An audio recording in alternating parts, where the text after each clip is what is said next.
Hey, what's up, y'all? This is Rodney, and I'm back. And I wanted to come and just run my mouth a little bit. You know, it's late in the morning, um, and I had some things that I wanted to get off of my chest. Okay, um, some of y'all, well, a couple of y'all tagged me on Instagram and wanted me to talk about Erica. Erica, you can't handle my mouth, mother Mena, and girl, robot TikTok, girl, Safaree, girl, girl, all this. Safari, baby, if Safaree ain't gonna do nothing else, baby, he gonna give you a TikTok, a robot, girl, all of the above. So for those who have been living under a rock, Erica Mena, is she still a star? Is she considered a star of love and hip hop? I guess I'm pretty sure they're still probably a part of. No, I think they are still a part of the cast. That's why you can never really know. Let me tell what's going on. Basically, Erica filed for divorce. Girl, end the conversation. I mean, the thing is with these reality TV stars, and this is one thing that I will say that I've always said, you really never know if they're doing this for show or if they're doing this for, like, if this is truly their reality. And then when you think about the people like Safaree and Erica Mena who are clearly attention whores, it's just like you don't even know what to believe. And it's comical to me that, girl, just a couple of weeks ago, Erica was wanting to fight a almost 60-year-old woman, Wendy Williams. Erica Mena is, I don't know how many months pregnant, but she wanted to meet up and square up with Wendy Williams. But as soon as somebody would have called Erica ghetto and a horrible mama, she would have been on Twitter going off on somebody. Well, girl, you the one who's trying to fight while you knocked up.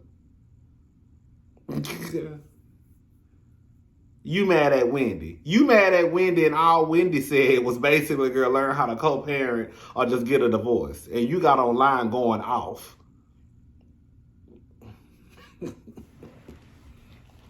Quiet as it's kept, I really think Erica only did that because she saw the attention that Jocelyn got.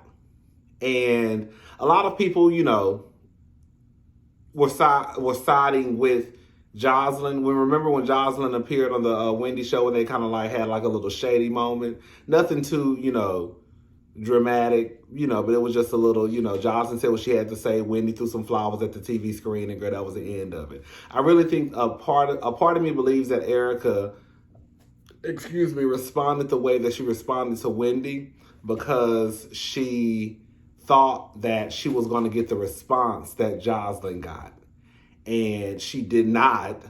I think the majority of people were like, girl, shut up.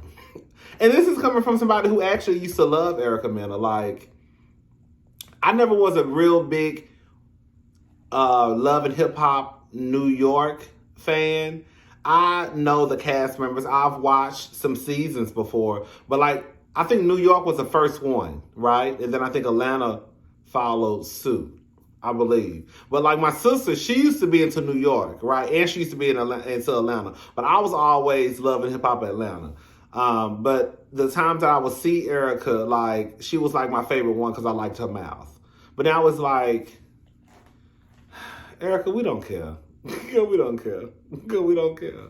Girl, go ahead. Girl, I think it's funny. Girl, I'm not, this is going to sound so mean, what I'm about to say. I think it's so funny when I don't know.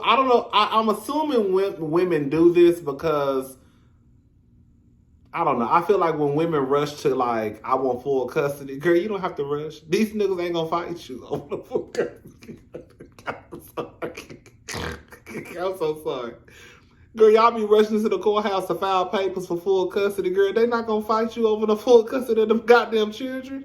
Girl, they not gonna fight you. Girl, the only reason why they may cause some chaos and confusion is because they know that's probably the way to get to you. But drop them kids off at your baby daddy house and see how fast, girl, he be calling your phone. See how fast he be in his car with the kids, right? Just drop him off and see. They be acting like, oh, I gotta file full custody. I want custody of the kids. He gonna give it to you. They always do. Anyways, girl. Nick Cannon. I don't know what's going on with Nick Cannon. I really believe, in my heart of hearts, I believe that Nick Cannon was like a Drake.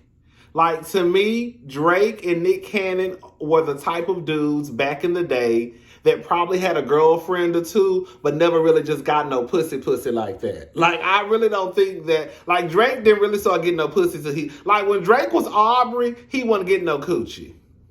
When he became Drake, he kind of started getting some coochie, but when he grew that beard out, that's when he really started getting coochie everywhere. And we know Drake gonna sleep with anybody with a vagina, right? Anybody who got a meow, he gonna slide in, and he gonna slide in them raw too. But I don't know what's going on with Nick Cannon. They say reportedly, allegedly, that he is about to welcome number 7. This will be his 7th child. You know, he has 2 with Mariah Carey, 2 with another girl. I don't know if she had them yet. Abby, she's having twins. Then he has 2 with a girl named Brittany. Well, I don't think they're twins. Mariah has a set of twins. The girl Abby has a set of twins. Brittany just has, I think, a son and a daughter. And then this new girl, I think, is about to have a son or something. I think it is weird. I don't know if Nick Cannon is just dropping sperm off at these bitches' door like they stimmy checks. I don't know. I don't know if he laying down with them and shooting their club up. I don't know. But like my sister said, y'all bitches, y'all pH is off. Girl, period. I think Nick Cannon needs some therapy. I understand that I feel like it's okay to have a big family. Like, for example, who has a big family? Like Kris Jenner. Kris Jenner has a big family. That's the first person popped in my head because I was thinking about keeping up with the Kardashians. So it's okay if you have like a big family. Like if you want like 5 or 6 kids, okay, whatever. But I do think it is a problem when you have kids just scattered around the United States of America. Let's just put it all on the table. You're not no on hands father. You're not. You may FaceTime your kids. But one thing I know for sure is all those baby mamas are not living at one address. So the most that Nick Cannon can do, which of course you need to, is take care of his kids financially, right? But other than that, the most that Nick Cannon can do is only help raise his kids through a FaceTime call. And I don't give a damn what nobody got to say. Yes, you need money to raise kids. Yes, you need money to raise kids. Yes, you need money to raise kids. However, there are also other things that are needed in order to raise a human being, not just money. Tracee Ellis Ross. This is low-key what I really wanted to talk about. I'm going to get my nails. Girl, look at my nails. Girl, look at this. Girl, look at this. This is like a bad ghetto fish. Girl, look at this. Girl, look at this. Girl, so what happened was, right, one of my nails broke. Well, these 3 all broke, basically. And so I started peeling the fingernail polish off. But girl, the last time I got my nails done at a different nail shop, I just peeled the nail polish off like it wasn't nothing. Baby, this right here, girl, baby, this right here is like cement on my nails, baby. Girl, I said, what does this woman put on my nails? So really and truly, I really don't have no choice but to go back. Baby, I want to talk about getting nails done. I'm going to talk about that in a different video. So Tracee Ellis Ross. Tracee Ellis Ross did an interview, I think with Bazaar. Let me get this right. Oh, yes, with Bazaar. She did an interview with Bazaar, and she talked about not folding to the pressures of having kids. And that basically it's a setup by society. This is some of what she had to say. this is what the article says. Ross shared that while she's long dreamed of saying I do, she also acknowledges that life without a husband, kids, and a picket fence is in many ways a goal we're programmed to desire. And I would still love a wedding, but what am I going to do?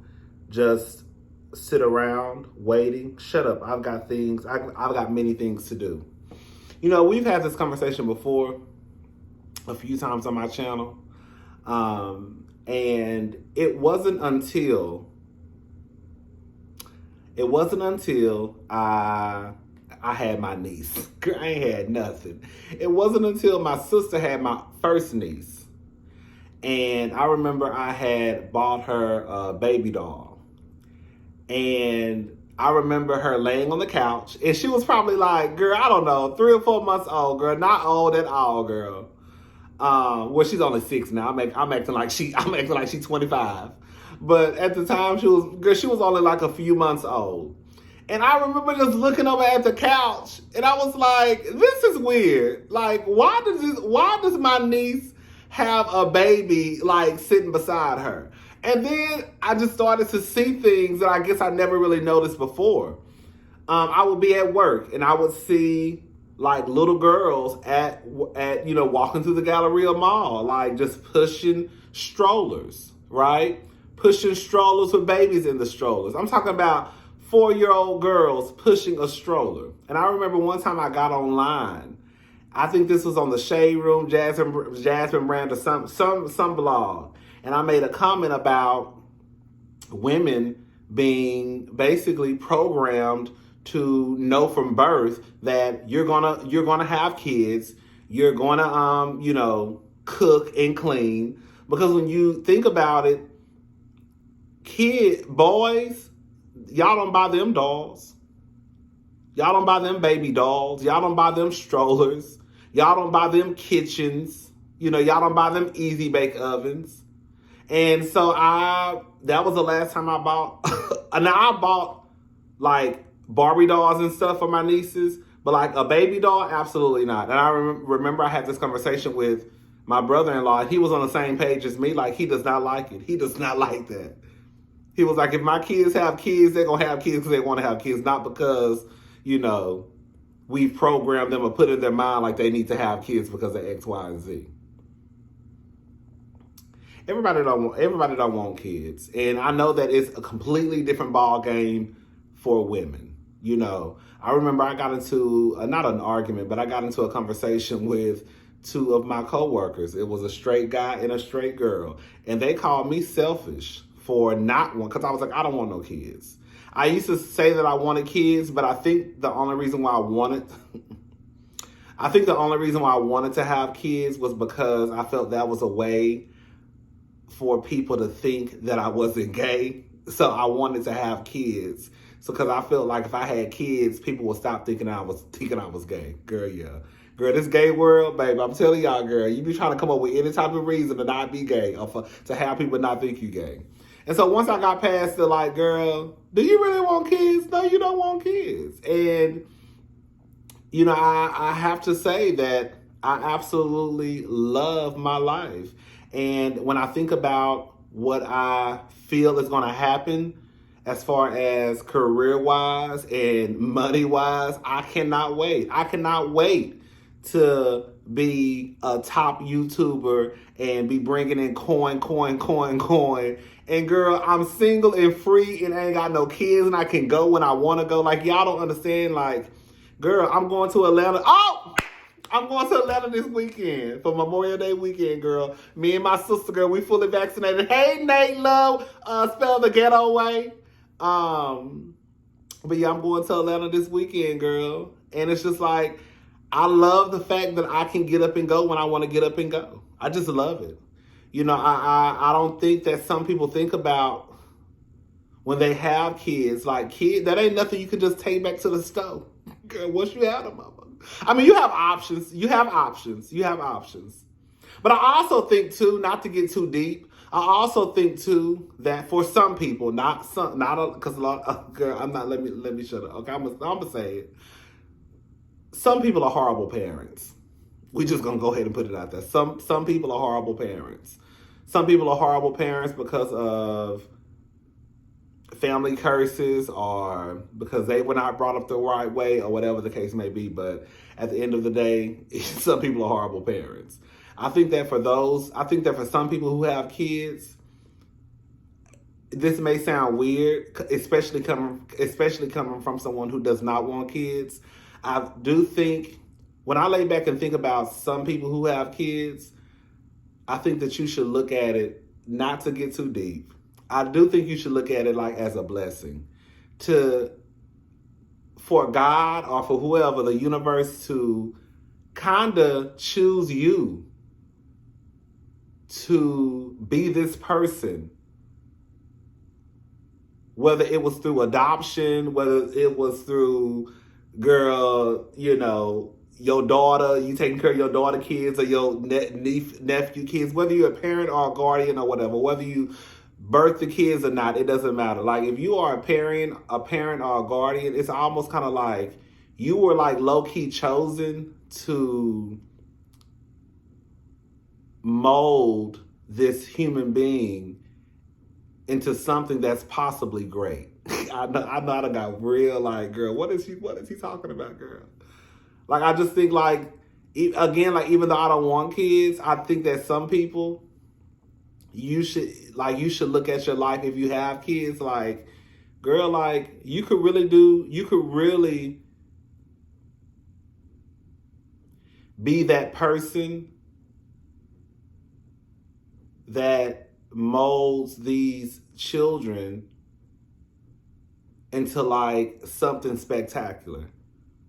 I know it sounds crazy. It made me kind of, girl, I know it sounds crazy. I hope I don't sound crazy. But I be thinking about stuff like that, and it kind of makes me sad, especially like when I think about people who I know that are not able to have kids.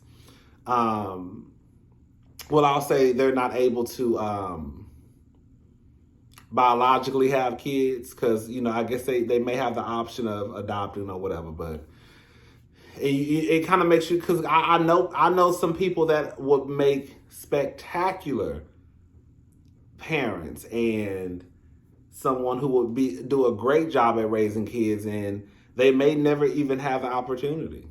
And that shouldn't make the people who are able to have kids feel bad. God, I feel like this is getting too deep. All right, y'all. So that's all I wanted. God, took a whole left turn, honey, girl. This was supposed to be funny and lighthearted. Okay, y'all. I will definitely talk to y'all later. Bye.